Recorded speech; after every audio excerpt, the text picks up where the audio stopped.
فیضان سنت جلد اول صفحہ نمبر 572 سے ایک روایت پیش کرتا ہوں جو مکاشفۃ القلوب صفحہ نمبر 44 تا 45 سے لی گئی ہے۔ بروز قیامت ایک شخص کو بارگاہ خداوندی عز و جل میں پیش کیا جائے گا۔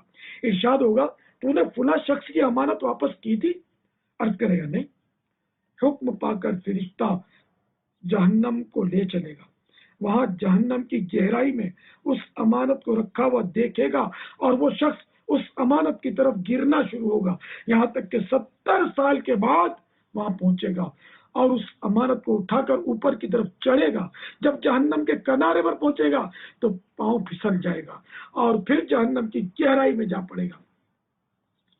اسی طرح وہ گرتا اور چڑھتا رہے گا یہاں تک سرکار مدینہ صلی اللہ تعالی علیہ وآلہ وسلم کی شفاعت سے اسے رب العالمین جل جلالہ کی رحمت حاصل ہو جائے گی اور وہ امانت کا مالک اس سے راضی ہو جائے گا۔